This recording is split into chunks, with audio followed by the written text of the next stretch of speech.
मैंने देखा ऑपोजिशन वाले पूरी गाड़ का दम लगा रहे थे एक एसआईआर के लिए, और मुझे मालूम था कि इस देश में एक दिन एसआईआर होगी, पर मुझे लगा कि वो इसलिए होगी कि जो मर गए हैं उनके नाम काटे जाए, जिनके नाम काटे जाने हैं उनकी मारने के लिए होगी, ये मैंने नहीं सोचा। सब खा गए भाई, इस देश को सब खा गए। Politicians, comedians, Thar drivers. और थार ड्राइवर्स भी क्या ब्रीड हैं गाइस, इनसे लौड़ू आदमी मैंने नहीं देखा। इन्होंने अपनी अलग जुबान ही इन्वेंट कर ली है, जुबान भोसड़ी। अभी कुछ दिन पहले हरियाणा में एक टेररिस्ट पकड़ा गया। तुमको पता है वो पकड़ा कैसे गया? वो थार से जा रहा था, बिना ब्लैक फिल्म लगाए। पुलिस को देखते ही शक हो गया ये इस देश का नागरिक तो नहीं है।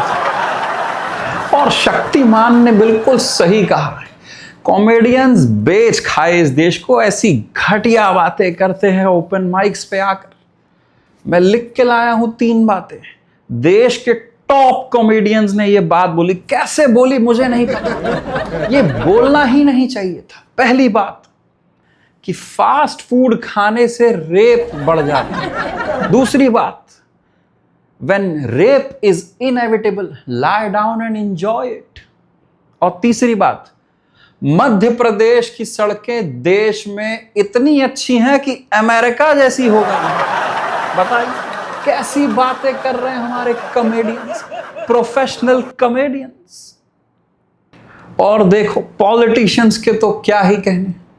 अब समझो जब ये मर्डरर, रेपिस्ट टाइप के लोग पॉलिटिक्स में आने का सोचते होंगे तो उनके मन में क्या चलता होगा कि जनता कहेगी ये मर्डर भी कर लेता है और देश भी लूट लेता है। Wow, what a crazy versatile गाय।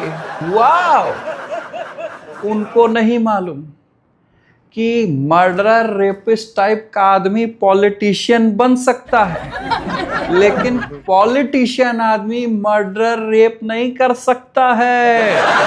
अब मैं गाइस ये सब बोलता हूं तो मेरी वाइफ घबरा जाती है, कहती है तुम ये सब बोलते रहते हो, कहीं तुम्हें ही उठा के जेल में ना डाल दो। आपको तो पता ही है देश के कॉमेडियंस कितने सुरक्षित हैं, पर मैं उससे कहता हूं नहीं, देश में डेमोक्रेसी है, I have freedom of speech.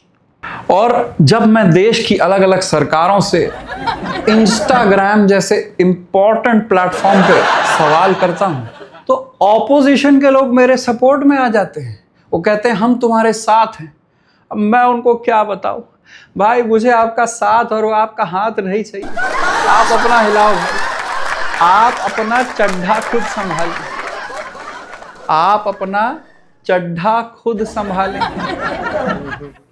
और मैं इंस्टाग्राम पे कभी कभी मतलब लगभग रोज कुछ रैंट करता हूं, जो भी मुझे इस देश में गलत बात लगती है कि ये गलत हो रहा है, ये अन्याय हो रहा है, लहसुन, टमाटर, कुछ भी। तो जो मैं रैंट अपने घर पे 8 बार करता हूं, उसमें से सबसे क्लीन रैंट मैं इंस्टाग्राम पे डालता हूं। मेरे असली रैंट जो मेरे करीबी लोग सुनते हैं, अगर वो मैं इंस्टाग्राम पे पोस्ट कर दूं, दिन की 3 FIR होंगी। और कुछ लोग मुझे मिलते हैं, वो कहते हैं मोहित भाई अगर आप इतने ही दिमागदार हो तो मुख्य धारा में जुड़ने के लिए इलेक्शन क्यों नहीं लड़ जाते? Wow, you can become a crazy guy. मैं पार्लियामेंट जाने वाले हर नेता की मां की कसम खा के कहता हूं, मैं गया था एक दिन एक पॉलिटिकल पार्टी के ऑफिस, मैंने वहां उन लोगों की बातें सुनी। मैंने कहा ये तो सारे चूतिए हैं, मैं तो यहां 2 दिन में सबसे बड़ा लीडर बन जाऊंगा, इन्हें तो कुछ नहीं आता बहनचोद। तो मैंने वहां पे एक प्रेजेंटेशन तैयार करके दी। मैंने कहा अगर आप मुझे टिकट देते हैं तो मैं अपनी पहली अनाउंसमेंट ये करूंगा कि जितने सरकारी नौकर हैं, जितने पॉलिटिशियंस हैं, उन सब के बच्चों को गवर्नमेंट स्कूल में पढ़ना कंपलसरी हो जाना चाहिए। दोस्तों, उस दिन मुझे पता चला कि देश जोड़ना और इलेक्शन जीतना दो अलग बातें होती हैं। ऐसी लात मार के मुझे बाहर निकाला भाई उन लोगों ने वहां से। और जिस दिन मेरे साथ ये हुआ मुझे बड़ा बुरा लगा। यार क्या यार, पूरा मेंटल हेल्थ बिगाड़ दिया यार मेरा इन लोगों ने। आते वक्त सड़क के गड्ढों से मैं आ रहा था, मैं कहा लाओ 2 बियर पी लेते हैं एक दोस्त के साथ। दोस्त ने कहा मोहित, तू बियर पी के घर जाएगा? तेरी वाइफ को पता नहीं चल जाएगा तू बियर पी के घर आया है? तो मैंने उसको कहा, मैं कहा बचपन में एक बार मैं स्कूल से घर आ रहा था, ट्रॉली वाले के पास खाने के पैसे नहीं थे जिसकी ट्रॉली पे मैं आ रहा था।